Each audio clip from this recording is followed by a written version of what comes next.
Conversar com o nosso convidado, Sérgio Vale, chegando aqui na nossa programação, economista-chefe da MB Associados e pesquisador do Instituto de Estudos Avançados da USP. Sérgio, muito bem-vindo, obrigada pelo seu tempo, por estar aqui com a gente.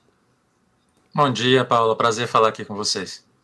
Obrigada. Sérgio, para começar, né, a gente tem aí, queria entender um pouco mais da sua visão em relação a essa ata do Copom, divulgada ontem. A ata foi muito clara, né, acho que ao sinalizar ali cortes de 0,5 ponto percentual nas próximas reuniões, mas parece que o mercado ali ainda está acreditando num corte de 0,75 ponto percentual. O que o mercado está lendo nas entrelinhas, Sérgio? Bom, Paulo, a primeira coisa a lembrar dessa ata e do comunicado da semana passada é que vieram mais harmoniosos do que foi a outra, né? Então isso foi um ganho também em relação ao que a gente teve de decisão anterior. A questão toda da surpresa da semana passada em relação à decisão, né, muito dividida, de 5-4, e o que se esperava que ia aparecer na ata, na verdade, coloca uma certa tranquilidade, pelo menos por hora, de que há uma convergência entre os membros do Copom, que 0,5 ponto provavelmente será a taxa de queda que a gente vai ver acontecer ao longo das próximas decisões. Há possibilidade de uma queda adicional, né, ir para 0,75 ao invés de 0,5. O próprio BC colocou isso na ata, mas como pouco provável, quer dizer, não eliminou completamente essa possibilidade. Então, para muita gente, a gente vê colegas com percepção de que, olha, talvez não agora, mas mais para o final do ano isso pode acontecer.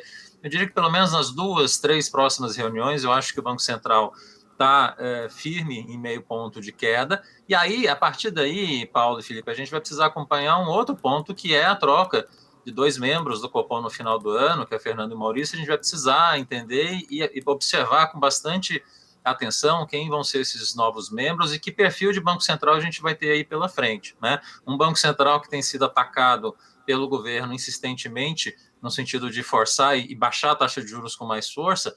Será que é esse Banco Central que a gente vai ter pela frente? Eu acho que essa discussão vai estar muito presente ao longo de 2024, né? O limite de baixa de juros, né, para além do 0,75 que a gente pode ter no final desse ano, e os novos membros do Copom, como é que vai ser a visão deles e como é que vai ser esse novo Banco Central que está começando a ser desenhado. Eu acho que em 2024 a gente vai ter mais informação. Sérgio, muito bom dia, prazer falar contigo novamente. É um ponto central esse que você tocou, e até ontem mesmo o diretor de política econômica, o Diogo Guilhem, ele falou, tá carregando na tinta aí nessa discussão a respeito dos novos diretores.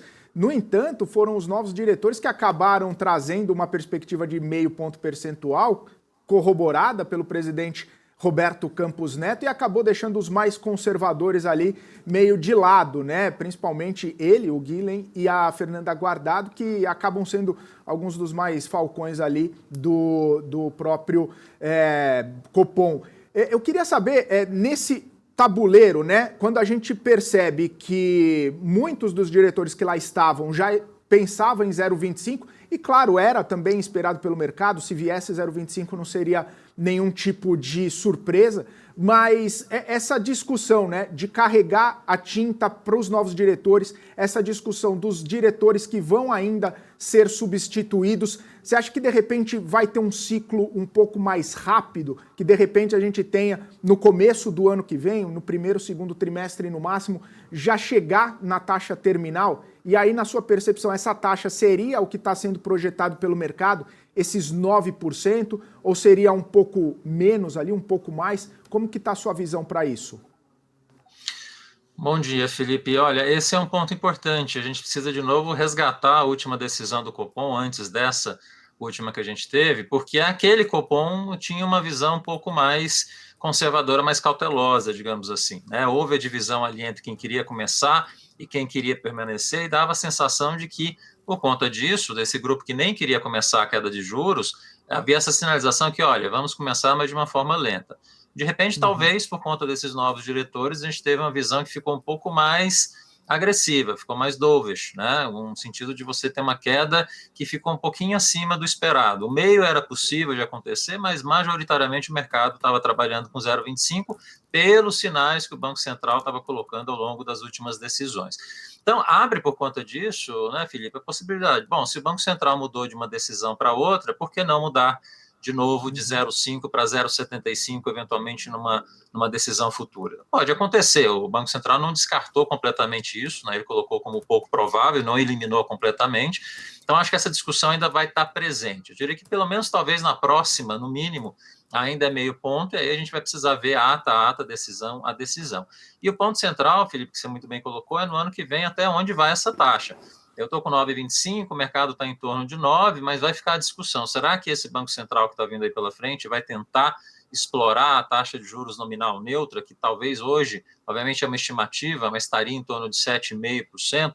Será que o BC vai tentar levar a taxa a esse patamar? Se isso não for muito bem feito, muito bem comunicado, muito bem tecnicamente colocado, a gente tem um risco de começar a ver as expectativas de inflação de 2025 e 2026 começarem a subir. Então, acho assim, 2024 vai ser um ano muito importante do Banco Central para a gente ter percepção em relação ao que vai ser a taxa final e, consequentemente, qual que vai ser a visão para o Banco Central de inflação para os anos seguintes. Será que ele vai acomodar com uma inflação acima da meta de 3% e está tudo bem?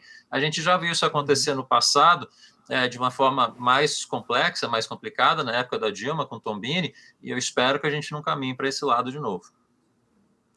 Ô Sérgio, é interessante essa colocação, porque eu tinha até anotado aqui, né? Na reunião anterior, o comunicado veio com um tom duro, grande peso nas expectativas de inflação, que estavam altas ainda, né? Como você muito bem comentou, não convergentes com a meta. O discurso agora, né?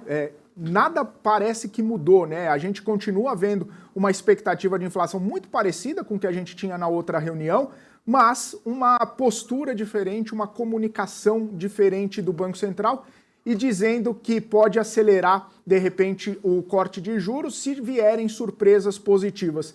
Na sua visão, nesse intervalo de tempo, né, junho, agosto, o que mudou? E a segunda parte da pergunta, quais poderiam ser essas surpresas positivas para o Banco Central, já que a gente está tendo muita previsibilidade, eu posso dizer, se eu posso dizer assim, nos dados, né? Estão vindo muito em linha com o estimado, tanto dado de inflação quanto dado de crescimento econômico, né? Os dados de emprego também acabam vindo um pouco mais em linha também com o esperado. Que tipo de surpresa o Banco Central pode esperar para ter uma decisão talvez diferente ou mais alinhada com o que o mercado está esperando?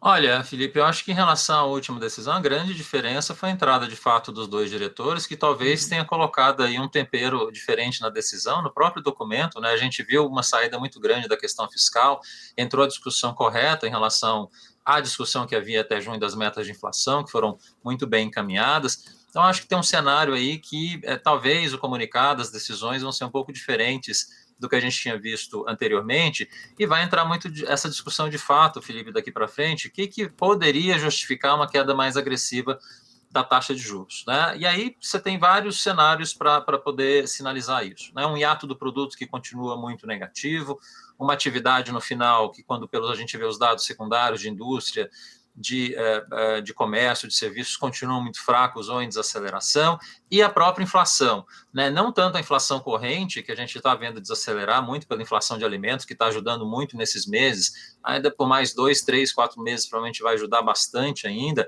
mas a expectativa de inflação, de certa forma, está começando a reancorar em torno de 3%, ainda não chegou lá exatamente, mas eu acho que esse aí vai ser um ponto central, pelo menos para a parte que era mais cautelosa do Banco Central lá atrás. A gente vai precisar acompanhar para saber se esse Banco Central que está aparecendo agora, talvez continua cauteloso, obviamente, com a inflação, mas com um cenário, com um olhar talvez um pouco mais condescendente para uma inflação acima de 3%, porque a gente vai precisar acompanhar se esse grupo vai ter força para acelerar essa queda. Acho que, por hora, isso não acontece. E se for para o final do ano, Felipe, acho que aí você começa a entrar outros riscos que talvez eliminem essa possibilidade, né? Especialmente pela própria inflação. A inflação de alimentos pode começar a trazer alguns riscos no final desse ano. Você tem o efeito Del Niño, alguns produtos podem sofrer um pouco de impacto por conta disso no final desse ano, no começo do ano que vem, voltar a pressionar um pouquinho no curto prazo a inflação. Então, assim, coloca riscos aí que a gente vai precisar acompanhar e talvez evitaria essa aceleração da queda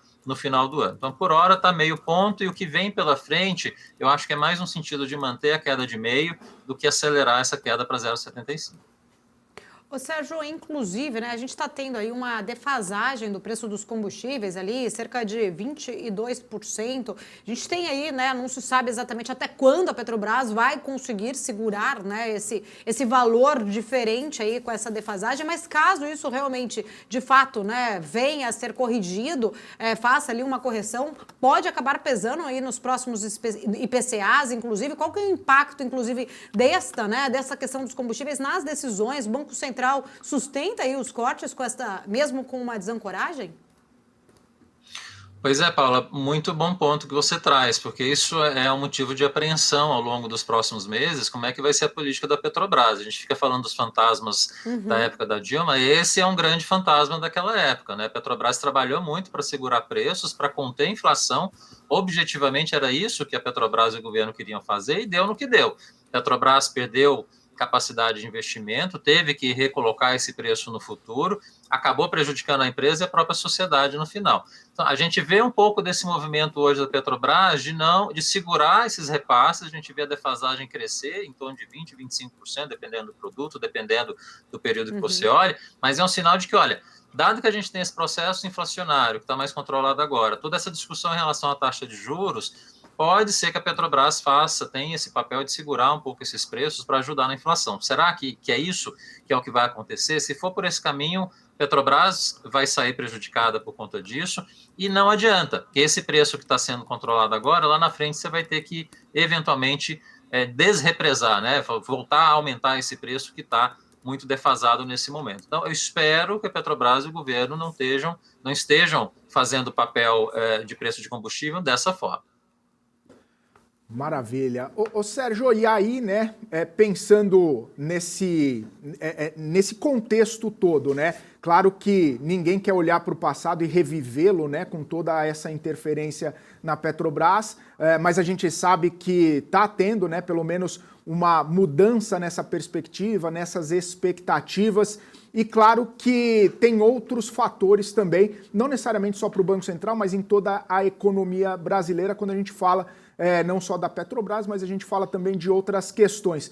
Como que você está enxergando esse cenário? Muita gente, quando entrou, né, o presidente Lula, quando ele foi eleito, pintou um cenário muito catastrófico, né? E aí a gente tem agora 8 meses com um cenário de arcabouço fiscal, a gente tem um cenário de reforma tributária, a gente tem outras micro-reformas sendo colocadas ali. Queria saber a sua avaliação, né, do que era a expectativa, do que é a realidade, se de repente está muito díspare, né, do que foi pintado. Como que está a sua percepção desses iniciais meses do governo Lula e com a entrega que tem sido colocada, né? Como que você está avaliando todo esse cenário, esse contexto? Esse é um ponto interessante, Felipe, porque, na verdade, ele afeta toda a discussão anterior que a gente estava falando de política monetária e taxa de juros, né? Lembra, no final do ano passado, as expectativas de inflação estavam ancoradas em 3% a partir de 2024. O mercado, todo mundo falando que a taxa de juros poderia começar a cair a partir de março, era uma possibilidade muito concreta naquele momento. E, de repente, teve PEC da transição, que teve aumento significativo de uma hora para outra do gasto público. Teve um começo de ano bastante tumultuado do ponto de vista político, mas também do ponto de vista de política econômica. O Haddad começou entrando, não focando no fiscal, focando em medidas de crédito. Então, causou um pouco de desconforto naquele momento. E a gente vê um cenário de uns 3 primeiros meses do governo relativamente perdidos e não sinalizando o que deveria ser feito do ponto de vista de política econômica. Eu acho que houve um aprendizado, especialmente no Ministério da Fazenda, nos fatos e nos objetivos a serem perseguidos, especialmente na questão fiscal. A reforma tributária acabou avançando. A meta de inflação, que foi uma discussão muito complicada no começo do ano, né? Muita falação em torno de ir para 4%, isso foi eliminado. Então, assim, eu acho que houve aí um entendimento do Ministério da Fazenda em relação às questões objetivas, concretas que a gente precisa atingir na economia, e esses 6 meses de aprendizado acabou ajudando a baixar um pouco a temperatura desses riscos todos que a gente estava vivendo, né? Isso não significa que está tudo resolvido, né, Felipe? A gente tem um cenário fiscal que ainda é muito desafiador, déficit público ano que vem, que é na estimativa do governo 0, muito dificilmente a gente vai conseguir cumprir, a gente está com 0,7 de déficit, provavelmente vai ter aí um gap que o governo vai ter que explicar de alguma forma. A reforma tributária tem um longo caminho para avançar, e um ponto positivo, talvez, aqui aquela obsessão, talvez no começo do governo do Haddad com crédito, eu tenho percebido ao longo dos últimos meses que há um foco correto no que precisa ser feito, que é a questão das garantias, que é a questão no final relevante para você conseguir baixar a taxa de juros no final para o consumidor. A gente teve o marco das garantias sendo aprovado, encaminhado aí no Congresso, e eu vejo a Haddad sinalizar que, olha, esse é o caminho que a gente precisa fazer para baixar o spread bancário e a taxa de juros para o consumidor no final. Então, assim, eu vejo um governo que está deixando de lado as batalhas, tentando mudar, por exemplo, a reforma trabalhista, e tentar focar no que é possível de mudar e, pelo menos por hora, em alguns pontos, no sentido correto. Então, isso ajuda a acalmar, baixar a temperatura. Não é, do ponto de vista fiscal, em outras questões, o que a gente desejaria, gostaria, na intensidade, né, que seria o ideal para retomar crescimento mais forte da economia, mas eu acho que está num caminho intermediário bastante interessante que a gente está vendo desde o começo do ano e tira muito daquela sombra depois da eleição do ano passado, né, Felipe, que foi bastante tumultuado, bastante acusação de lado a lado. Acho que o país está precisando, de certa forma, dessa calmaria que a gente está vendo agora. E aí a gente olha para frente, né, Sérgio? A gente vê parado ainda por enquanto, né, o arcabouço fiscal, a reforma tributária, outras propostas também, a LDO que precisa ser apresentada, mas ainda na perspectiva do teto de gastos e pode ser alterado ali a partir do momento que houver uma votação do arcabouço e ainda não se sabe exatamente como que as coisas vão funcionar. Aí a minha pergunta para você é especificamente o seguinte, olhando o que a gente tem hoje, olhando as reações do mercado, né, de repente até um pé atrás ali com a possibilidade dessas pautas andarem efetivamente, você acredita que existe, de repente, muita visão por ruído? De repente o mercado acaba agindo nesses ruídos e as pautas vão passando, independentemente das barreiras, dos obstáculos que estão sendo colocados pelo caminho, mas as coisas vão passando e o mercado vai ficando um tanto quanto distante, olhando mais para ruído do que, de repente, para o que está realmente sendo colocado e possibilitando passar. Você acha que, de repente, no ano que vem ou nos próximos anos, a gente vai conseguir atingir pelo menos algumas das metas ou algumas das intenções que o governo tem? Olha, Felipe, assim, eu tenho a impressão que o mercado, corretamente, no começo do ano, está preocupado com os fundamentos do que era a economia brasileira e como isso ia ser perseguido do ponto de vista de política monetária e fiscal. 6 meses depois, especialmente do ponto de vista de política fiscal, não é o regime fiscal dos sonhos que a gente gostaria, mas é uma sinalização de que algum ajuste pode acontecer ao longo dos próximos 4 anos e evitar o risco de cauda, que a gente chama, né, que é uma dívida mais explosiva acontecendo nesses 4 anos. Não significa, obviamente, que a dívida não vai crescer. A nossa estimativa é 82% de PIB de dívida em relação ao PIB no final do governo, foi 73,5% no final do ano passado. Então, assim, um novo arcabouço fiscal vai ter que aparecer no próximo governo, essa história não acabou por aqui. Mas pelo menos tira um pouco daquela grande pressão que a gente estava vendo no começo do ano em relação aos fundamentos, mexer na meta de inflação, não prestar atenção na questão fiscal, isso meio que saiu um pouco do radar. Entra, de fato, agora outras questões que talvez no começo do ano nem estavam presentes e o mercado nem via como tão possível assim de acontecer, que é a própria reforma tributária. De repente a gente conseguiu aprovar na Câmara com um número bastante forte, né, e sinalizando que, olha, até o final do ano, muito provavelmente a gente vai conseguir aprovar no Senado. Então, este é um ganho importante em termos de produtividade, em termos de reforma microeconômica, histórica, que a gente está tendo a possibilidade de aprovar ao longo desse segundo semestre. Isso, obviamente, olhando para frente, né, Felipe, traz perspectiva de maior crescimento, de maior produtividade, num dos itens que foram mais complicados na economia brasileira ao longo das últimas décadas. Você conseguir destravar a reforma tributária e simplificar de fato como ela sinaliza, vai ser um ganho importante para a economia brasileira ao longo dos próximos anos. Então, assim, eu acho que o mercado talvez vão ter ruídos que vão acontecer, obviamente, mas por hora, pelo menos, o core da economia, o núcleo dos fundamentos econômicos estão relativamente protegidos. Onde eu vejo que pode ter riscos? Nos números em si da parte fiscal, que é o grande desafio para os próximos anos, e essa questão do Banco Central, que é uma questão talvez mais institucional. O que os membros, os próximos membros, né, esse novo Banco Central que pode surgir aí pela frente, como é que ele vai lidar com as metas de inflação, com taxa de juros? Eu acho essa vai ser a grande discussão a partir do ano que vem.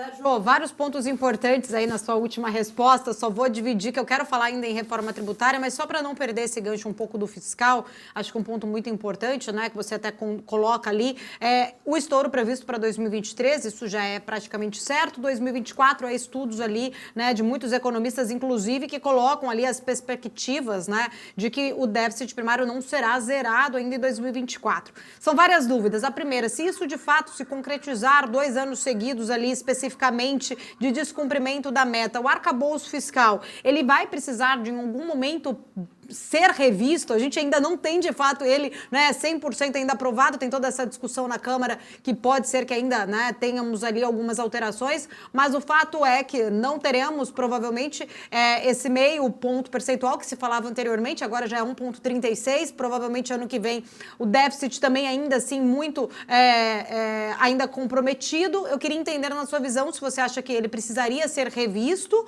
e também querer entender se diante deste cenário é possível a gente conseguir, de fato, ter um crescimento econômico?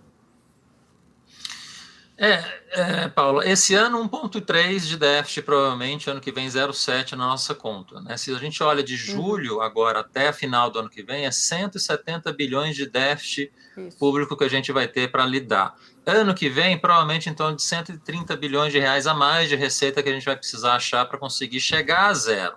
Quer dizer, se você não tiver crescimento econômico significativo, bastante forte, e se você não tiver o Congresso muito apoiado nessa mudança fiscal via aumento de carga tributária, não vai ser fácil, praticamente impossível conseguir entregar esse resultado de zero. Lembrando, né, Paulo, que o Congresso, a sociedade, na verdade, tem sido muito refratária ao longo dos últimos 20 anos, pelo menos, em aumentar a carga tributária.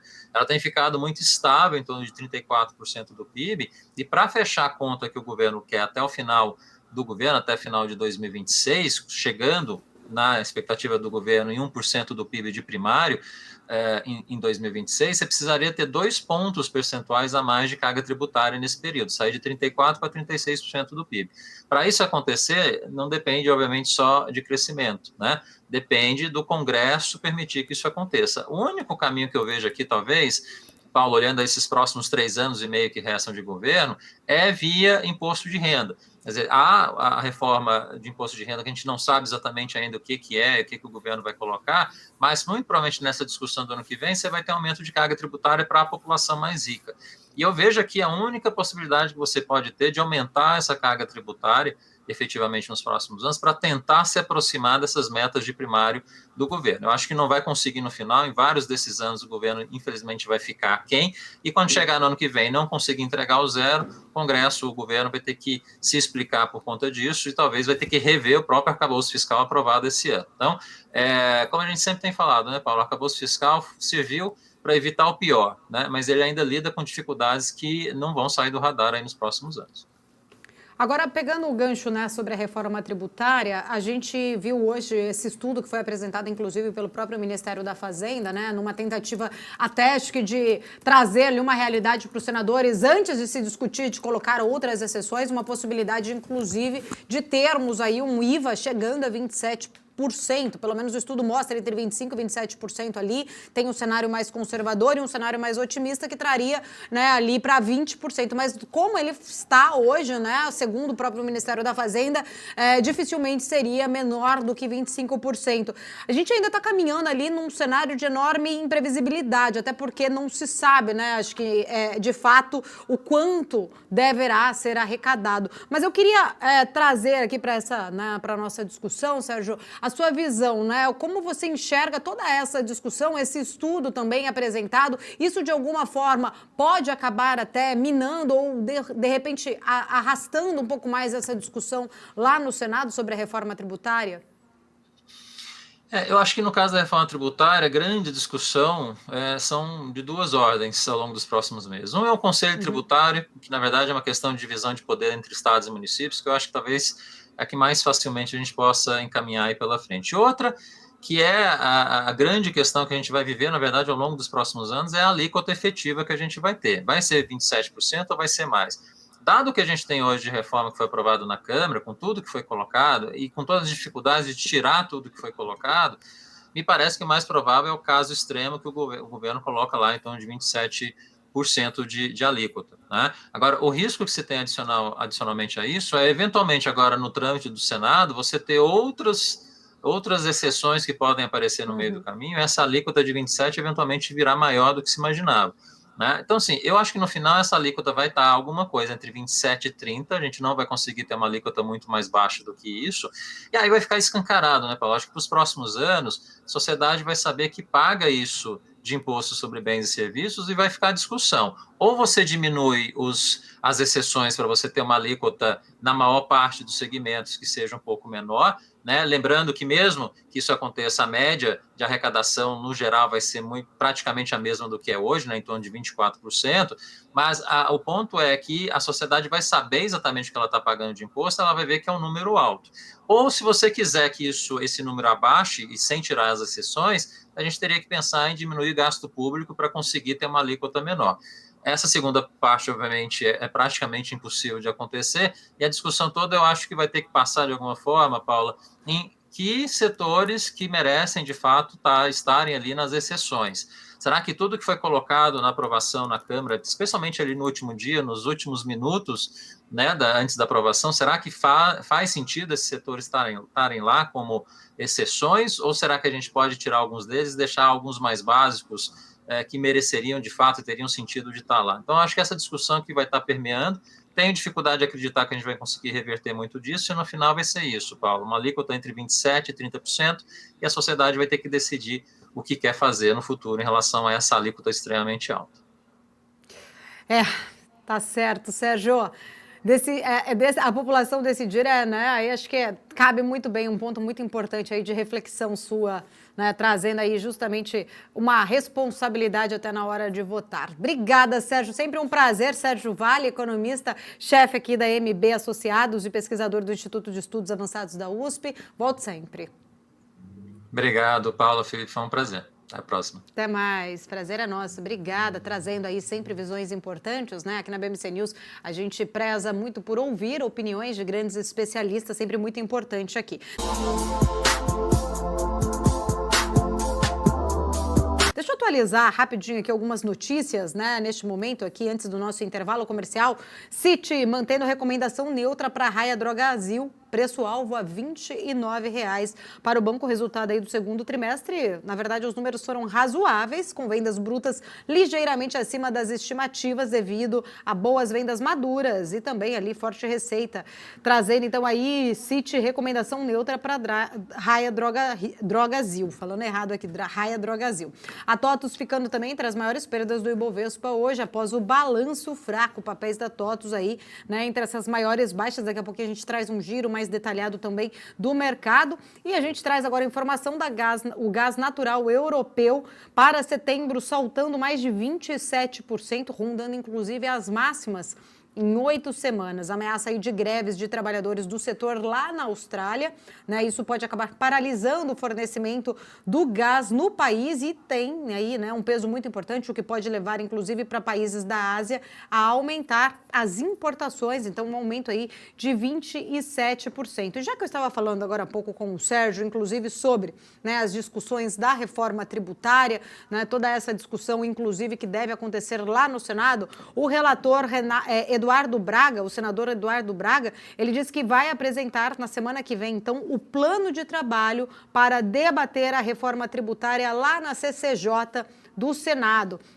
Ele que é o do MDB do Amazonas, foi confirmado oficialmente como relator da reforma no Senado e agora, então, diz que o plano de trabalho para se debater a reforma tributária lá na CCJ no Senado deve ser apresentado na semana que vem. A gente vai continuar aqui, sempre de olho nas notícias, as reações dos mercados, também sempre ouvindo opiniões de grandes especialistas. Quero agradecer a sua audiência, você que está aqui acompanhando a programação da BMC News. Continue aqui com a gente, aproveito para fazer o convite para que vocês conheçam todas as nossas plataformas, nossas redes sociais, também o nosso portal de notícias, bmcnews.com.br, nosso canal do YouTube com vários outros conteúdos. Faço aqui já o pedido para se inscrever sempre nas nossas redes, nos nossos canais. A gente vai para um rápido intervalo comercial, volto já já com muito mais.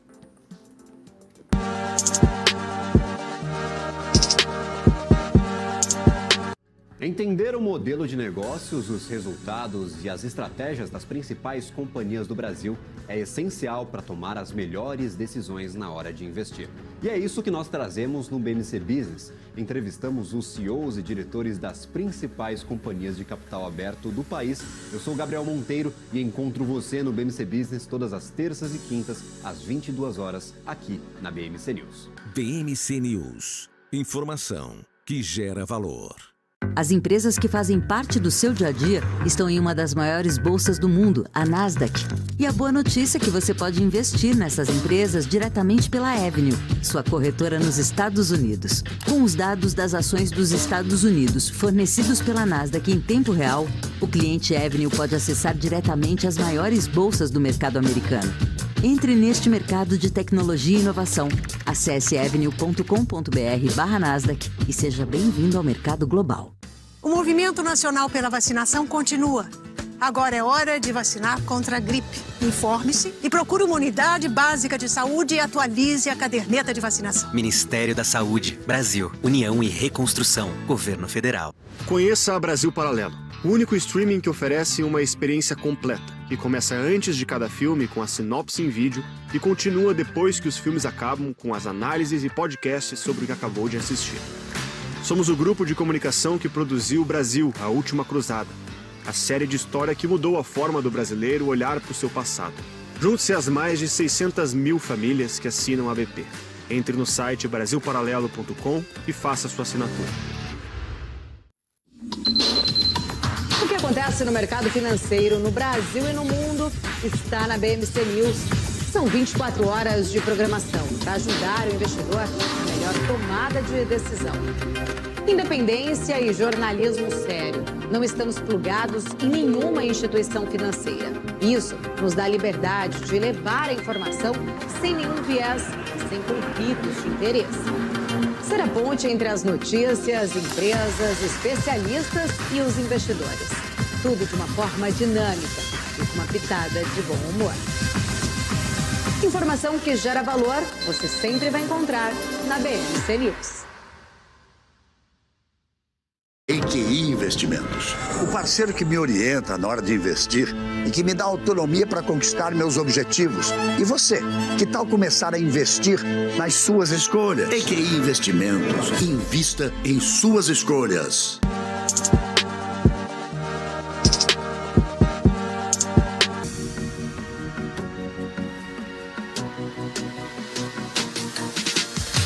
BMC News, informação que gera valor. Estamos de volta aqui na nossa programação da BMC News, 11 horas e 20 minutos. Chegou a hora da gente receber aqui no nosso estúdio Gustavo Cruz, estrategista da RB Investimentos. Sempre um prazer, todas as quartas. Obrigada, Gustavo. Obrigado a vocês. Bom dia para todos. Bom dia, Felipe. Bom dia, Paulo. Bom dia. Bom dia. E realmente, né, metade da semana útil está chegando. Justamente. Eu só vejo quando o tempo passa, quando eu vejo aqui, olho pro lado, é o Gustavo. Estou usando de referência agora também. Ele é minha referência da semana. Agora minha referência quando estou aqui é que metade da semana útil já está chegando. Eu lembro da metade da semana e eu metade lembro da que hoje é manhã dia de quarta, feijoada né? ainda, Então, né? exatamente, passou metade certinha. Exato. Gustavo, sempre muito boa a nossa conversa também, sempre muitos assuntos. Vou começar aqui, a gente estava falando agora há pouco, inclusive, um pouco mais sobre esta ata de ontem, né? Queria entender um pouquinho. Acho que a ata do Copom, ela veio bem clara em relação, né, a essas quedas de 0,5, mas o mercado ainda está meio que insistindo ali em enxergar 0,75. O que o mercado está enxergando? Acredito que o mercado vê que tem algumas pessoas que gostariam de acelerar logo o ritmo de corte de juros. Quando o Banco Central ele coloca se 5 elementos precisariam acontecer para chegar em um ritmo de 0,75, o mercado falou, opa, então pode ser que aconteça. A gente sabe que o Banco Central fez isso para mostrar como está desafiador, como está distante ainda para conseguir acelerar o ritmo. Mas ao fato de você começar o ciclo já com um corte um pouco mais arrojado, isso afasta um pouco aquela sensação do mercado de que as coisas vão com calma. Não dá aquela sensação hawkish do Banco Central, dá uma sensação mais dovish, né, nos jargões do mercado. O que eu acho que o Banco Central não pode fazer é justamente perder um pouco do controle, não deixar o mercado ficar ditando o que vai ser feito adiante. Então, se ele colocou no comunicado e na ata No comunicado ele bota, na próxima reunião a gente já está pensando em 0,50 de forma unânime. Aí na ata ele fala, não só na próxima, mas nas próximas. E na próxima reunião ele entrega 0,75, bom, então a gente vai parar de considerar a ata e o comunicado na hora de pensar as próximas reuniões. Porque tudo bem ele fazer isso no primeiro corte, realmente existe uma divisão, mas acho que ele repetir de passar uma mensagem num documento oficial e não entregar, vai ficar bem ruim para a imagem do Banco Central e realmente para o meio de comunicação. Ô, Gustavo, e aí eu li algumas repercussões, né, e a gente tem falado com vários economistas, que falaram o seguinte, o único cenário, pelo menos que acabou mudando da última reunião de junho agora para agosto, foi a entrada de 2 novos diretores. Porque o cenário de inflação não teve grandes alterações, o cenário econômico do Brasil também não teve grandes alterações que pudessem sustentar uma mudança de discurso um pouco mais duro em junho, agora para um pouco mais leve, inclusive com essa queda de 0,5 ponto percentual. A gente pode interpretar essa mudança como, de repente, uma interferência política no Banco Central, justamente pelo fato de que, se o cenário não mudou e o Banco Central tem falado muito que é técnico, a entrada dos novos diretores foi a única alteração. Pode ter havido esse componente, essa interpretação pode ser válida? Eu acho que algum elemento dela aconteceu, você vê que foi uma decisão dividida, ou seja, e provavelmente se você não tivesse os 2 diretores novos, tivesse os antigos, talvez, aí seria menos dividida ainda, seria o inverso. Começaria com um corte de 0,25. Então, essa nova postura dos diretores já trouxe uma vontade de acelerar. E imagino que eles vão votar em algum momento desse ano mesmo para ir para um ritmo de 0,75, e no ano que vem para ir para um ritmo de 1 ponto. O desejo foi bem escancarado de que eles querem fazer um ciclo rápido. O que a gente está prestando atenção é se isso não vai fazer com que o ciclo seja menor. Esse é sempre um ponto curioso. Quando você faz um ciclo de corte de juros e você inicia ele com tudo, às vezes você acaba conseguindo levar para um patamar menor do que se você começasse um pouco de forma mais tranquila, porque aí você ia segurando as expectativas de inflação. Mas acho que esse foi um elemento. Agora, no segundo semestre, a gente sabe que, tradicionalmente, a inflação volta a subir, fatores mais sazonais, então não é que ela vai disparar, mas ela vai voltar a vir em números mais positivos. A gente tem que acompanhar como está a atividade. Hoje os dados de varejo já não foram tão bons, a atividade parece que vai ficar mais estagnada. E, claro, o cenário internacional. A gente teve aquele momento que os preços de trigo voltaram a subir com tudo, mas despencaram logo para o patamar de antes, após a Rússia atacar os portos da Ucrânia. Aí agora os preços de energia da Europa voltaram a subir, já com alguns alertas, alguma tensão entre Belarus e Polônia. Então, poxa, a Rússia não vai atacar, mas quem atacar vai ser Belarus, então está ficando uma coisa mais estranha de novo. Isso tudo tem que ficar no radar do investidor, que não é um cenário vanilla, né? A gente não está no momento tradicional, a gente não está que nem alguns anos atrás.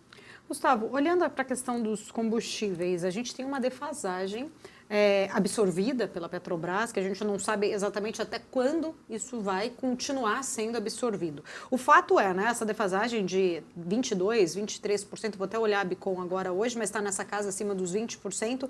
Caso, né, em algum momento isso tenha que ser repassado, caso a Petrobras tenha que repassar, a gente sabe que isso vai afetar o IPCA. O Banco Central sustenta estes cortes, vamos supor, que foi já sinalizado, mesmo com uma desancoragem dessas expectativas em relação à inflação por conta dessas defasagens de combustíveis? É que eu acho que aí a gente não sabe exatamente por quanto tempo a Petrobras vai sustentar, vai segurar e falar, eu incorporo isso para dentro. O que a gente tem visto é ela passar só a parte de querosene de aviação. Então isso não parou. Realmente, para quem paga passagem aérea, os preços não param de subir, realmente porque os custos não param de subir. Agora, para a população que sente no dia a dia com o abastecimento de carros, aí o governo está tentando segurar ao máximo e olhando para o que foi 2003 até 2014, a política foi essa, poucas movimentações nos preços de combustíveis aos consumidores, acho que não é nenhuma novidade e vai tentar se procurar exatamente a mesma fórmula sendo reaplicada agora. Na verdade, a gente está, né, revivendo, talvez, você falou, é difícil até saber até quando a Petrobras vai conseguir segurar. A Petrobras volta, parece que ser aquela mesma caixa preta que a gente viu também um pouco lá no governo Dilma, né? Assim, no sentido que eu falo do seguinte, nós não temos ainda uma referência, uma periodicidade ainda definida, não se sabe exatamente quanto tempo esses esses valores vão ser, né, supridos ali, pelo menos até quando a Petrobras vai conseguir fazer isso sem um impacto, né, como a gente viu que aconteceu no passado. Sim, perfeito. Eu entendo que o mercado não penaliza tanto a ação da Petrobras, porque por enquanto a questão dos investimentos tortos não avançou. Eles até são voltados em alguma discussão, em algum plano, mas você não vê ainda realmente um compromisso de investir bilhões de dólares em uma unidade meio estranha, em um estaleiro, em um Abreu e Lima, que foi 20 bi, né, de dólares. Então, esses temas ainda não voltaram. Por enquanto, você só está vendo realmente a questão dos combustíveis, que isso já está exatamente igual que era antes. Ô, Gustavo, e aí a pergunta em relação à Petrobras, né? A gente sempre acaba dissociando um pouco do que é ruído, do que acaba sendo o fato, né? Muitos ruídos têm envolvido a Petrobras. A questão da política de preços, a questão da política de dividendos, a questão desses investimentos não muito claros do que vai acontecer. Mas o discurso é sempre, não, o governo não está interferindo, pelo menos por parte da Petrobras, né? A gente vai manter o plano estratégico, a gente vai manter política de dividendos, com uma certa mudança, sim, mas nada que acabou impactando muito na percepção do acionista. Não vai fazer investimentos sem motivo, sem intenção, ou de repente muito fora do contexto. Enfim, e a gente vê a Petrobras, uma das empresas que mais subiram aí do Ibovespa desde o começo do ano. Como que a gente, né, também, investidor, separa ruído, separa do que é realidade, separa do que é discurso, do que efetivamente a empresa está entregando nessa parte de análise, nessa parte de estratégia? Felipe, eu acho que é muito difícil, né? Porque você tem que saber conseguir falar o que realmente é feito para a base, é falado para a base, e o que vai sair para um projeto. Então, quando ela fala de agora acabou essa política de dividendos e, na verdade, só reduz um pouco, a gente sabe que o governo é o principal beneficiário da política de dividendos, é o principal acionista. Se a Petrobras tem mais dividendos a pagar, significa que vai sobrar mais recursos para o governo fechar suas contas no final do ano. Então não é de interesse dele também sair do valor bilionário do ano passado para zero, senão vai dar um baita efeito negativo nas contas.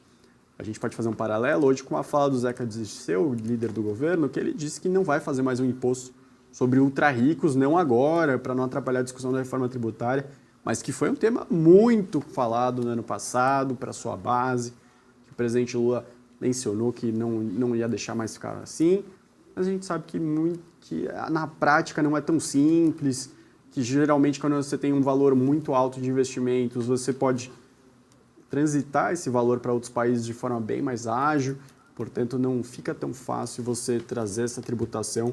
Exemplos no mundo, a França tentou fazer isso, muita gente sacou o dinheiro e foi para outro lugar. Falando em tributação, posso mudar aqui, Felipe? A gente teve hoje esse estudo, né, apresentado pelo próprio Ministério da Fazenda de uma possível, né, alíquota ali entre 25,45% a 27%. Queria entender um pouquinho também da sua visão, né? Eu vi que na visão de alguns analistas políticos foi até uma estratégia do próprio Haddad apresentar esse estudo agora antes de se começarem as discussões no Senado para se evitar novas exceções ou até, né, se olhar ali um pouco com mais cautela e cuidado em relação a qualquer mudança no texto que possa acabar aumentando, trazendo chances de ter um IVA maior. Queria entender como que você viu, né, esse estudo e se você acredita que, de fato, né, de uma certa forma, da forma como a gente vai vendo essas construções de algumas mudanças ou pedidos de mudanças em cima da reforma tributária, ela que foi construída para ser uma simplificadora, ela de fato vai simplificar mesmo ou corremos ainda o risco de todo esse impasse acabar atrapalhando o andamento da reforma? Vai simplificar. Acredito que no médio e longo prazo vai ser bem mais fácil pagar tributo no país. Ainda é um empecilho. Fato de você criar um documento como esse dá mais transparência e dá uma forma de você acompanhar o resultado, né? Você realmente tem noção do que vai acontecer com o seu pagamento de tributos se você der mais ou menos exceções. Isso é algo que a gente sempre cobra. Não fazer simplesmente a política pública, mas mostrar o que acontece se você for para uma direção A ou B. A gente tem hoje uma matéria bem interessante nos jornais, mostrando sobre a indústria automobilística, falando como alguns postos de trabalho custam R$55 mil para a prefeitura, os governos de estado, simplesmente por dar isenções fiscais para a montadora se estabelecer naquele local, naquele estado. Então, muitas vezes faz bastante barulho, a gente sabe que são sindicatos bem metalúrgicos, bem articulados, mas não se mensura realmente se está dando um benefício para a população local positivo, negativo. Enfim, acho que quando o Haddad, ou a equipe do API também, faz esse cálculo, mostrando que você sobe 4, quase 5 pontos nos impostos simplesmente por dar todas as exceções, de gastar 40% a menos com isso, 50% a menos no tributo desse, você está mostrando para a população uma discussão mais madura, mais adulta. Mas não há um risco, por exemplo, de ser menos até efetiva essa simplificação? Porque eu vejo o seguinte, a gente vai ter, né, tem o IVA dual, onde reúne Sim. IBS e CBS, mas já tem discussões, pelo menos tentam pleitear, já estão tentando pleitear ali, um IVA municipal, inclusive até, né, um IBS municipal. Tem também o pedido, né, para se criar um imposto de exportação. Ao mesmo tempo, a gente tem a reforma para reunir 5 impostos, mas a gente já fala no IBS e CBS unido, possivelmente este imposto de exportação, algumas dessas exceções ou, né, colocar ali uma tributação diferente, de certa forma, não volta, né, a mesma discussão que a gente tem hoje de ter algo mais simplificado e não tão começando a ter exceções e mudanças? Eu acho que vai ser o desafio, não permitir que essas exceções sucedam e você ter realmente uma quantidade infinita de impostos. Acho que um ponto positivo é que você já acaba com aquele tratamento único, né? Cada produto tem uma tributação específica, isso já simplifica bastante. Isso já ajuda a não ter que ir tudo para o judiciário, a falar, eu mereço tratamento especial porque eu sou produto de padaria e não sou um chocolate, eu mereço um tratamento especial porque eu sou um calçado e não uma bota, enfim, você fala, sou um tênis, não sou uma bota, tudo isso não fazia muito sentido a gente perder muito tempo discutindo. Acho que tem temas bem mais relevantes. Gustavo, e aí eu sempre tento puxar um pouco mais para o mercado, né?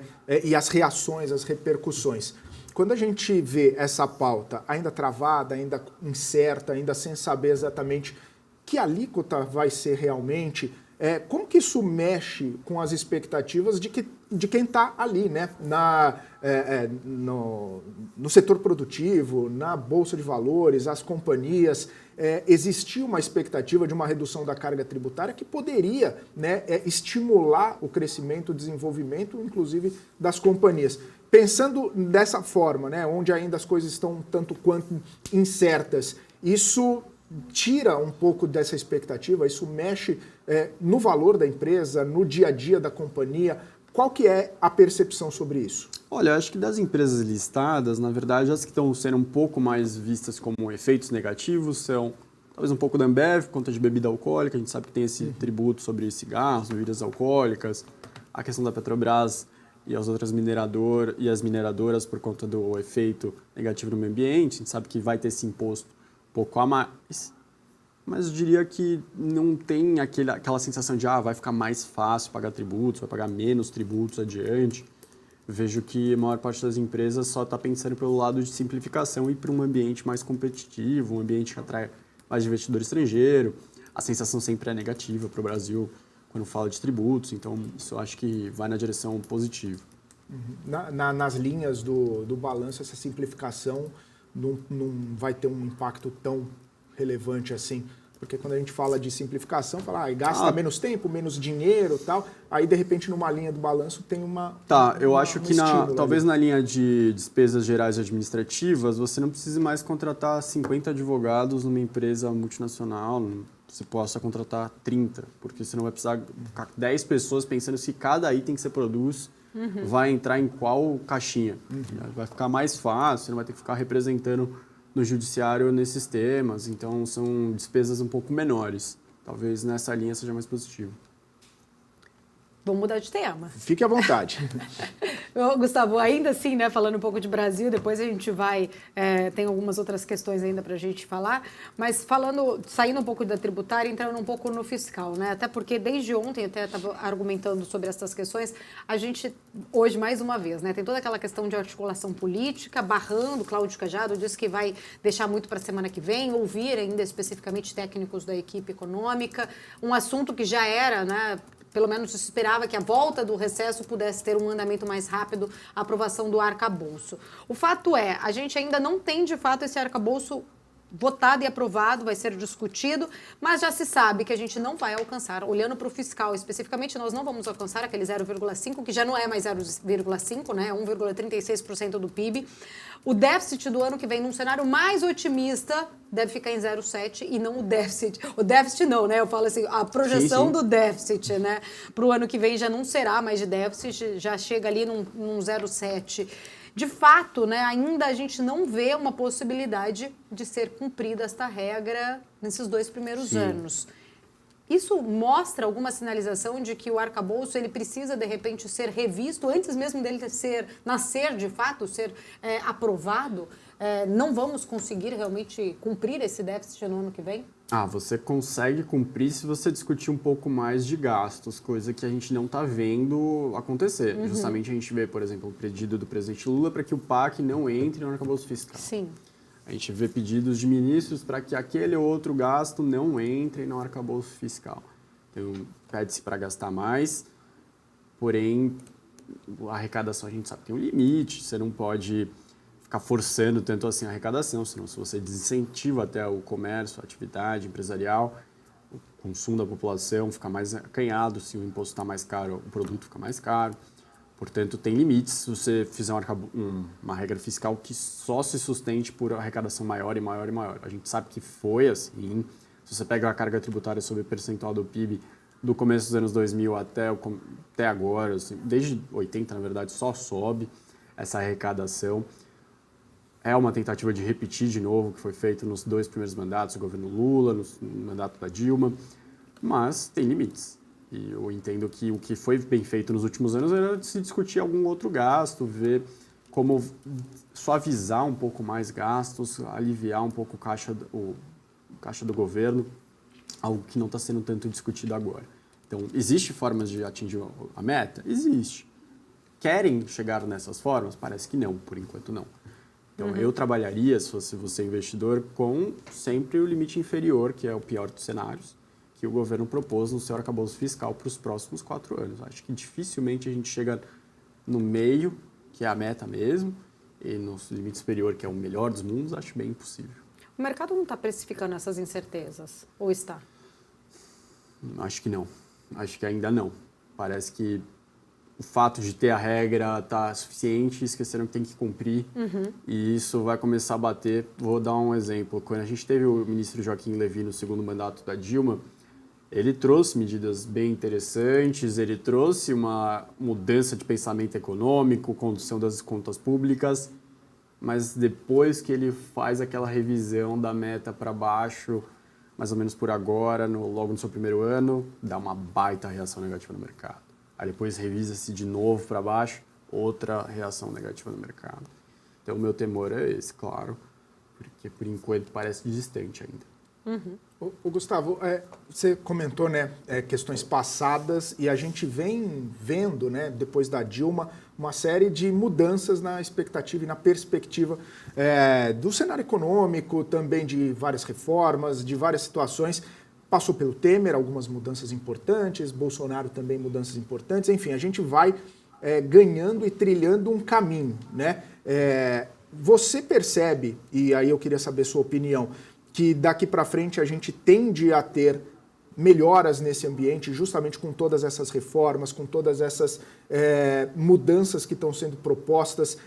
O Brasil está num caminho, e aí a questão é os ruídos novamente, né? As questões, as pessoas que falam que de repente, igual o Lira falou, se não fosse o Centrão, se não fosse o Congresso, o Brasil viraria facilmente uma Argentina, né? Ele parou no meio do caminho, né? Muita gente fala Venezuela, ele parou na Argentina primeiro. Enfim, essa trajetória que o Brasil vem mostrando é mais animadora ou esses ruídos, essas questões mais pontuais acabam tirando um pouco do ímpeto? Não, eu acho que tem temas que nos últimos anos melhoraram e isso vai continuar dando frutos positivos. A marco do saneamento, o marco da cabotagem, a gente teve a reforma da Previdência, a gente teve a reforma trabalhista, que segue dando resultados positivos, como o CAGED mostra. A gente tem o STF para mostrar agora, para revisar o marco das garantias, que vai permitir as pessoas darem imóveis como crédito, como acontece nos Estados Unidos de forma bem ampla. Aqui vai ficar mais objetivo, né? Vai realmente entrar em prática, o que deve deixar mais barato o crédito para as pessoas. Né? A gente reclama bastante das taxas de juros elevados. Isso vai ser um tema que vai avançar, e isso está no judiciário, né? Nem executivo. Você tem mudanças, sim, dos últimos anos que vão continuar dando consequências positivas adiante. A agenda do Banco Central, a agenda BC+, que começou lá com o Ilan, o Roberto Campos Neto seguiu.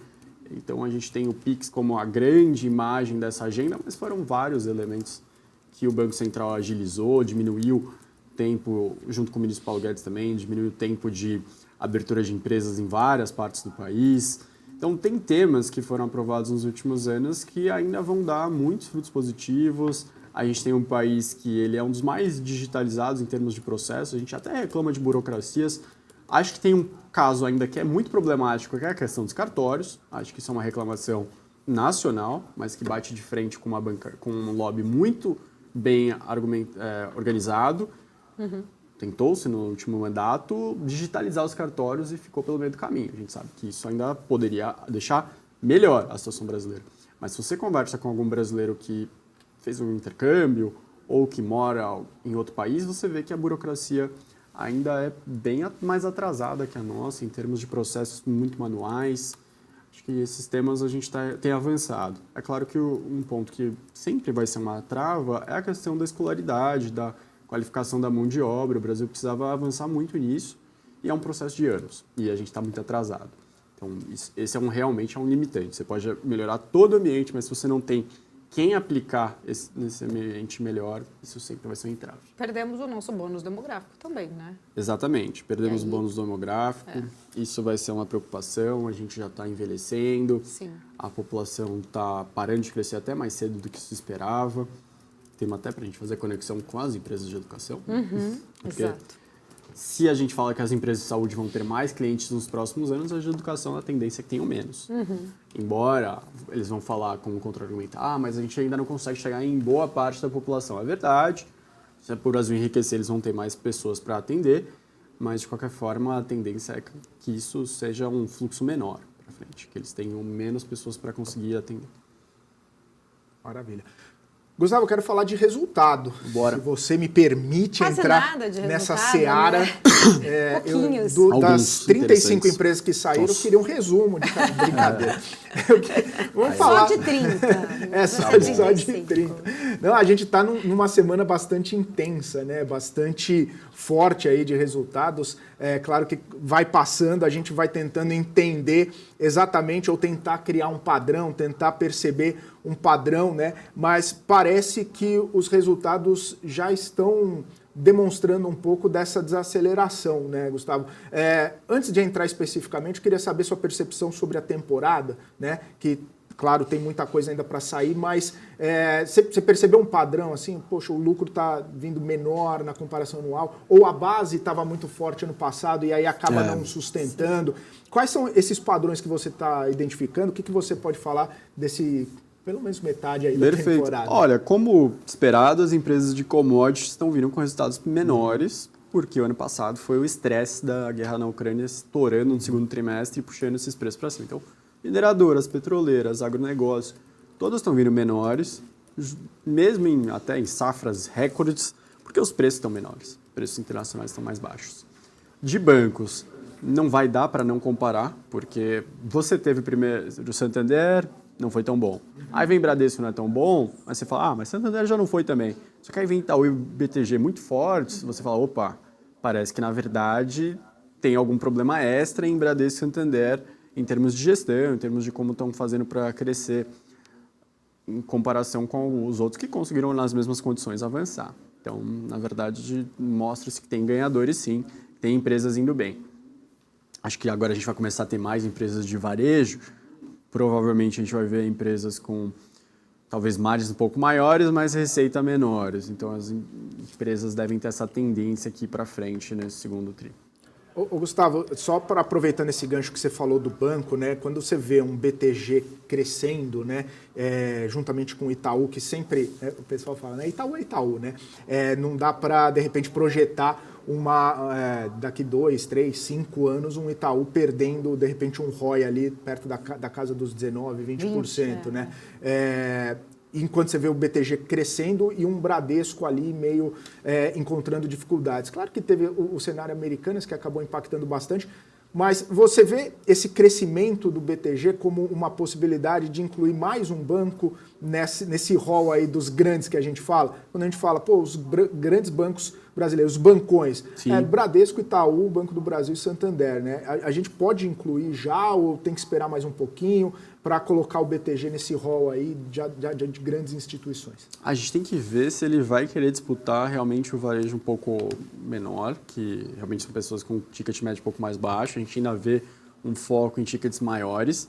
Eu entendo que o próprio Itaú é o grande motivador dessa mudança de mentalidade do BTG, quando o Itaú dá preço na XP lá atrás. Então, quando a XP vai à venda para o Itaú, quando a XP antes mesmo tenta fazer a IPO, ela entra em contato com o BTG, com outros bancos de investimento para assessorar o seu IPO, aí o processo é interrompido para ser vendido para o Itaú, mas o Itaú basicamente falou, custa tanto. Então, o BTG brilhou os olhos, já tinha os números da XP por dentro, falou, então, acho que eu também faz sentido entrar nesse jogo.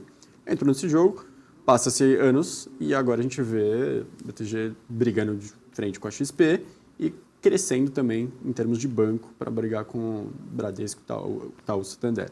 Não acho que esses 3 bancos estão indo numa trajetória ladeira abaixo. Acho que tem pontos de atenção, acho que a questão de tecnologia ela é extremamente relevante, ainda tem processos que poderiam ser mais ágeis nesses bancos, você vê relatos próprios que a gente escuta aqui no mercado, de que as coisas no BTG são bem mais automatizadas, o processo no Bradesco tem poucas pessoas para atender, então as coisas ainda pode ser revertido no Bradesco, mas precisa dar um choque. Acho que é um ponto de alerta, de chacoalhada agora, esse crescimento do BTG. Assim como foi para a XP quando veio o BTG, falou, opa, tem alguém brigando de frente com a gente precisa prestar atenção aqui. Agora acho que o Bradesco e o Santander precisam pensar nisso também. Perfeito. Olhando para resultado ainda, você quer falar mais? Não, eu ia perguntar de Raia Drogasil, mas vai embora. Pode perguntar, Não, pode ir, vai lá. Era de Raia Drogasil. Então assim, já que você vai roubar minha pergunta, brincadeira. Não, vai lá, pode fazer. Eu queria falar desse resultado, né, porque me intrigou. Eu vi algumas repercussões positivas de Raia Drogasil e o mercado não corresponde, né? Pelo menos no dia de hoje, caindo cerca de 1% as ações de Raia Drogasil. Talvez, o que pode acontecer, Gustavo, primeiro na sua opinião, né, como que veio esse resultado? Eu já li algumas repercussões de que veio bacana o resultado, mas o que pode acontecer para o mercado não responder a esse bom número divulgado pela companhia? Acho que desde julho a gente já está vendo algumas gestoras, parece que fizeram posição, se desfazendo dela e indo para empresas que ficaram para trás. Então, a Raia Drogasil é uma empresa considerada muito cara em termos de múltiplos. A Raia Drogasil ela não tende a performar a mais do que o Ibovespa em grandes momentos de alta, ela tende a ser bem parecida, até mais defensiva. Então, momentos de queda do Ibovespa, a Raia Drogasil recua menos. E agora, no resultado dela, ela não foi ruim, acho que continua crescendo, é a maior rede de farmácias do Brasil, tem 15,1% de market share no Brasil, cresceu em todas as 5 regiões do país, com destaque, acho, para o Centro-Oeste, que ela já passa de 18%, acho que a região que ela tem menos é o Norte, que ela tem 8 ponto alguma coisa, e ela mostrou que vai conseguir mais 2 centros de distribuição, um no Amazonas e um no Pará, ou seja, lá ela vai conseguir crescer ainda mais. Ela já passa de 10%, já bate 10% no Sul, no Nordeste, que tem players regionais bem fortes. E São Paulo é o destaque dela, que é mais de 26%, aí eu não vou lembrar, 26%, 28%. Então, market share, a empresa continua crescendo. Abertura de lojas, abriu mais de 60 lojas, reiterou o guidance de abertura extremamente forte. Ela tem um número, mais de 2.700, 2.800 lojas no ano. Acho que a empresa, ela, para o médio prazo, longo prazo, é aquela ação que você fala, poxa, essa para... Quero ensinar meu filho a investir em ações. Essa é uma ação que você fala assim, daqui, quando você fizer a maioridade, essa empresa tende a estar bem. Muitas empresas tentaram entrar no ramo, viram que era difícil. A Raia continua mostrando que consegue expandir, que tem uma fórmula de sucesso. Agora, pensando no segundo TRI, o fluxo de caixa dela foi um pouco impactado, mas no segundo trimestre do ano, as redes de farmácias são impactadas pelo reajuste de medicamentos. Então, elas olham quanto vai ser esse reajuste e saem correndo para comprar tudo que podem no limite antes do reajuste, para estocar mesmo e conseguir vender um pouco mais barato para os seus clientes. Então, tem esse impacto também no seu fluxo. Essa abertura de novas lojas, principalmente eu li, né, que tem ali, eles têm também focado em novos centros de distribuição no norte do país. Isso, de certa forma, traz uma expectativa de que vá diminuir os custos com a questão logística também? Isso. Quando você chega em uma nova região, uma das questões que a gente quer ver depois é se você fez uma expansão, trouxe receita, mas o resultado total ficou menos lucrativo porque você tem um custo de logística maior. O centro de distribuição entra justamente para não ter esse problema. Quando ela fala que vai fazer no Amazonas e no Pará, eu imagino que ela já está enxergando um potencial de abrir ainda mais lojas nos próximos anos, é lá que vai ser o foco de expansão. Portanto, acho que é um movimento correto de ser feito, dado que ela já tem praticamente o mapa inteiro completo do Brasil em termos de lojas, agora de centro de distribuição ela está ficando bem mais espalhada. E aí, pensando nessa ideia que você comentou, poxa, está subindo bem já há um bom tempo, muitas gestoras refazendo posições. O Gustavo, nesse cenário de agora, né, onde a gente tem essas expectativas todas aí, para onde estaria indo esse dinheiro? Para onde estaria indo esse fluxo? Porque a gente também vê bastante empresa de setores de varejo também, né? Esse é um varejo farmacêutico, mas de varejo também, aguardando esse fluxo, construção aguardando esse fluxo, e cenário de queda de juros, enfim. Não seria natural também permanecer, já que você falou que é uma baita empresa, que você olha para frente e continua. Por que essa rotação? Por que esse trade? Ele existe também para você botar um pouco de lucro no bolso. Você falar, poxa, me machuquei tanto com renda variável nos últimos anos, por que não pegar um pouco desse retorno e já garantir ele no meu bolso? A Drogasil, ela tende sim a ser uma grande empresa, mas não ser o destaque da bolsa no segundo semestre, o destaque da bolsa no primeiro semestre.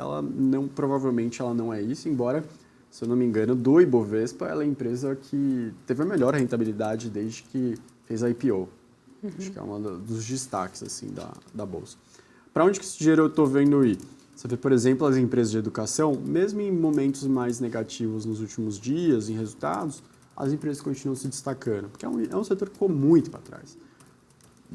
Simples e rápido. Empresas de educação tiveram na pandemia que fazer tudo online, que dá bem menos dinheiro para ela, e os clientes começaram a questionar. Outro ponto, se você está apertado das contas, você não deixa de pagar a sua comida, você não deixa de pagar a sua luz, sua água, mas você deixa de pagar o curso, porque você sabe que é difícil da faculdade de tirar. É melhor eles esperarem, negociarem sua dívida do que perder um aluno. Então, esse é um ponto. E acho que sim, existe algum tema para destravar valor no setor de educação. A gente teve o Camilo Santana no primeiro semestre mostrando a reforma do ensino básico. Essa semana ele falou do ensino médio. Então parece que ele está subindo. Vai chegar no momento das faculdades e da graduação. Ele já externalizou que ele quer dificultar a questão do ensino remoto, que ele entende que isso diminui a qualidade do ensino, que ele quer realmente botar uma régua mais alta, que se quiser FIES não vai poder ser tantos % de ensino remoto, e isso é muito favorável para as empresas de educação. Um tema que elas podem ter que ficar atentas também é a questão do STF ontem sobre o ensino de medicina, que é o creme de la creme do setor de educação. É onde tem mais dinheiro para você lucrar, é na educação de medicina. Por quê? É um setor que, se você se forma, você tem salários muito altos, então as pessoas geralmente ambicionam bastante se formar em medicina. Geralmente são mensalidades. Se não é a mais cara, é a segunda mais cara da faculdade. Elas são muito concentradas ainda no Sudeste, em grandes capitais. O Supremo quer que só se abra vagas em locais onde faltam, né? Seguindo o MEC, para que você consiga espalhar mais os médicos pelo Brasil. Então, esse pode ser um desafio para essas empresas de educação que estavam querendo aumentar bastante as vagas de medicina. Ô, Gustavo, coloquei pontos bons e negativos. Fora que também já Ficar atento para a oportunidade e risco. Você comentou e falaram de FIES já. Eu lembro uma semana na Bolsa que as ações de educação tiveram uma grande alta, né? Só da expectativa, isso sem falar nada especificamente. Agora tem uma pergunta aqui da nossa audiência que chegou aqui. Se você vê nos players do setor de saúde alguém que possa fazer IPO, algum que possa entrar nesse mercado na listagem do Ibovespa, você vê essa possibilidade? Ou, como você comentou mais cedo, né, o setor é mais concentrado, com uma barreira, né, de entrada muito ampla aí e acaba afastando um pouco desse ímpeto? Acredito que olhando para a saúde no geral, você tem grandes farmacêuticas que não são listadas ainda. Você tem a Eurofarm e a She. Por enquanto é só a Hipermarcas que é listada, então acho que as duas grandes naturalmente caminham para um processo de IPO nos próximos anos. Das redes de farmácias, a grande competidora da Raia Drogasil talvez seja a Drogaria São Paulo Pacheco, que não é listada. Portanto, acho que existe espaço para ela sim. A gente viu a tentativa da Nissei recentemente fazer IPO, depois foi para mercado só de dívida, então pode ser que ela retome seu interesse.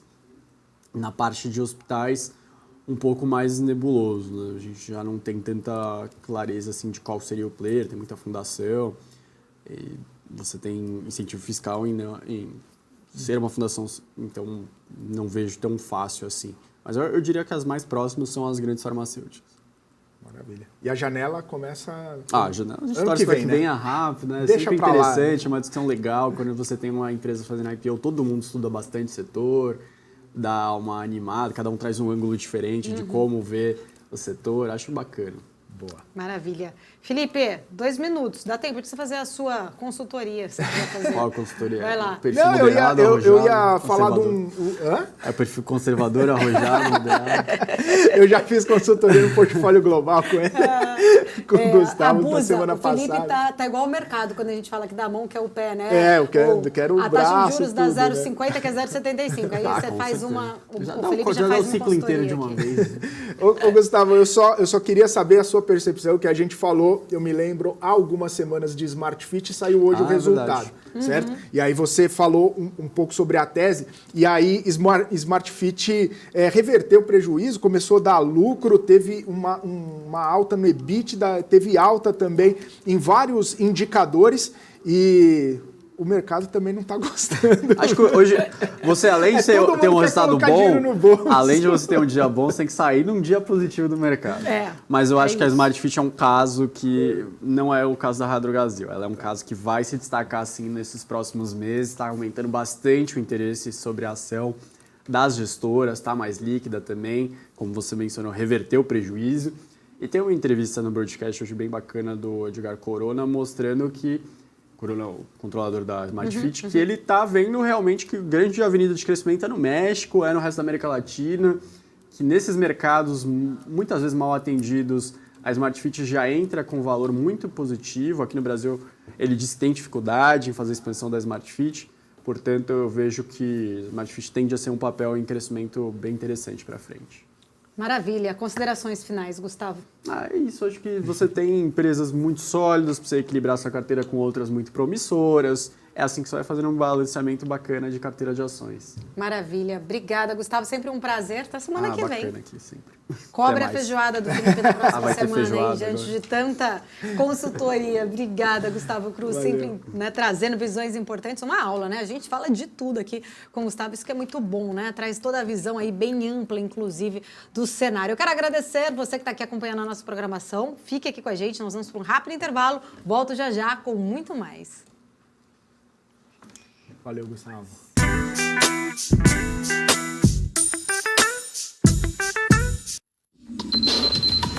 O que acontece no mercado financeiro no Brasil e no mundo está na BMC News. São 24 horas de programação para ajudar o investidor na melhor tomada de decisão. Independência e jornalismo sério. Não estamos plugados em nenhuma instituição financeira. Isso nos dá liberdade de levar a informação sem nenhum viés e sem conflitos de interesse. Ser a ponte entre as notícias, empresas, especialistas e os investidores. Tudo de uma forma dinâmica e com uma pitada de bom humor. Informação que gera valor, você sempre vai encontrar na BMC News. As empresas que fazem parte do seu dia a dia estão em uma das maiores bolsas do mundo, a Nasdaq.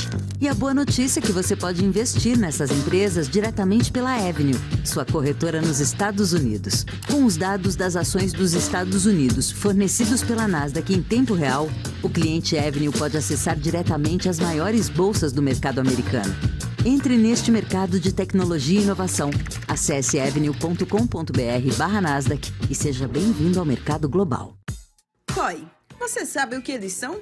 Esse é o tema do BMC Explica de hoje.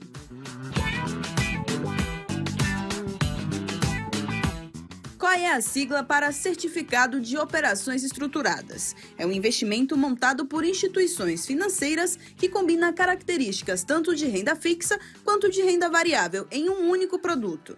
Na prática, o COI pode ser aplicado em diferentes ativos, como ações, moedas, commodities, entre outros. A rentabilidade do COI pode ser atrelada a diferentes indicadores, como a inflação, a taxa de juros ou o desempenho de determinado ativo financeiro. Além disso, o COI pode ter diferentes estruturas de remuneração, que podem incluir uma taxa pré-fixada ou pós-fixada. O investidor deve escolher o COI de acordo com seu perfil de investimentos.